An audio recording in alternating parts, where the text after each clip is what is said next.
Have you ever wondered how the screens around you, your phone, TV, or laptop, actually create the images you see every day? From the bulky CRTs of the past to the razor-thin OLEDs and futuristic micro-LEDs of today, display technology has evolved faster than almost any other tech in history. In this video, we'll explore that incredible journey, how screens went from glass tubes to living pixels, and what the future of displays might look like. Let's begin with the display that started it all, the CRT. Before flat screens and 4K panels, televisions used cathode ray tubes, or CRTs. Inside each one was a large glass tube, and at the back, an electron gun fired beams toward a phosphor-coated screen. When those beams struck, the phosphor glowed, producing red, green, and blue light. This process happened dozens of times per second, giving life to moving images. CRTs were heavy. A 21-inch TV could weigh more than 50 pounds, but they delivered deep contrast, vivid colors, and fast motion long before refresh rate was a buzzword. They ruled for nearly half a century until the early 2000s, when a new kind of display changed everything: LCD. LCD, short for liquid crystal display, was revolutionary.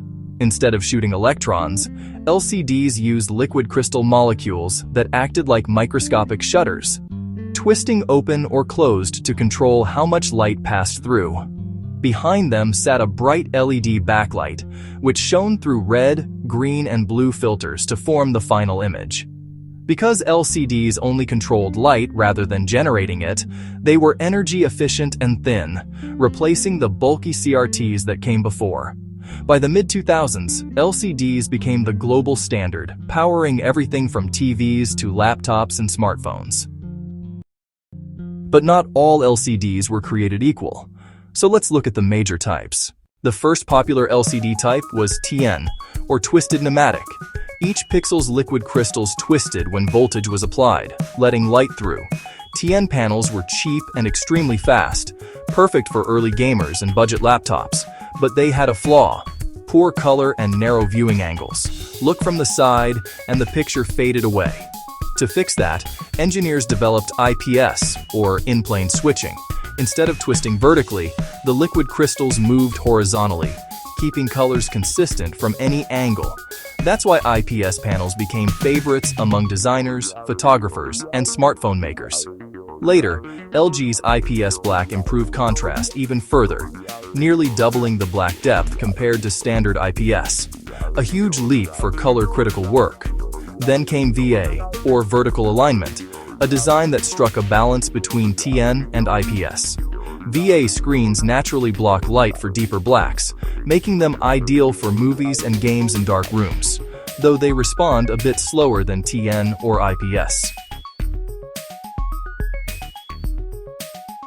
Each step improved picture quality, but display makers weren't done innovating yet. LCDs still depended on a backlight, so the next frontier was improving that light source itself. Enter Mini-LED. Traditional LCDs use a few hundred LEDs. Mini-LEDs use thousands, each controlled in tiny dimming zones. That means deep blacks, bright highlights, and less halo around bright objects. Almost OLED-like contrast. You'll find mini-LEDs in high-end TVs, iPads, and MacBook Pros. Then came QLED, short for quantum dot LED. Quantum dots are microscopic semiconductor particles that emit incredibly pure colors when hit by light. By placing a film of these dots in front of the backlight, QLED displays achieved brighter, richer colors while staying efficient. Despite the name, QLED is still an LCD, but one that pushed color and brightness to new levels.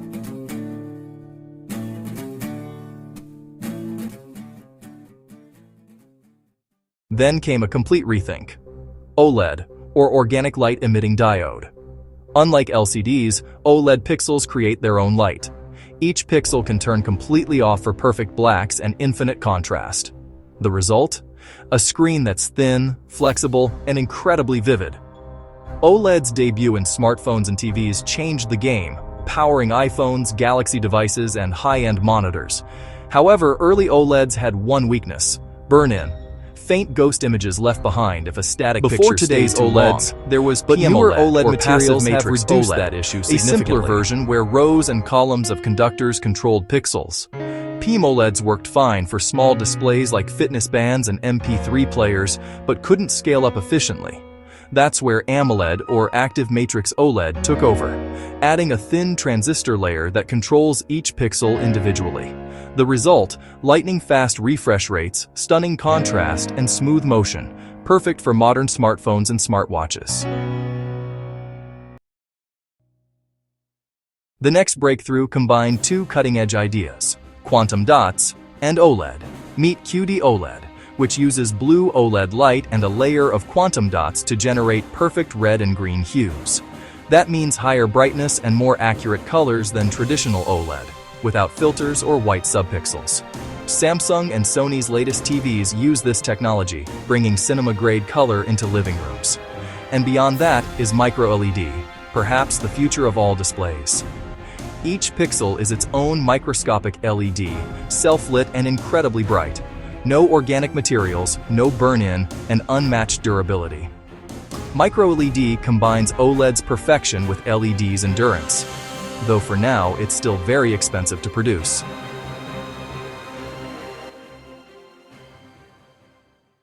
But not all screens shine bright. Some, like e-ink, reflect light instead. Used in e-readers like the Kindle, e-ink displays use tiny capsules filled with black and white particles.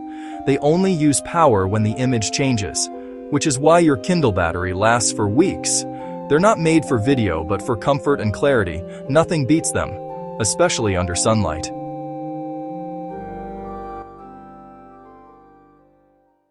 From glowing tubes to self-emitting pixels, display technology has come a long way in just a few decades.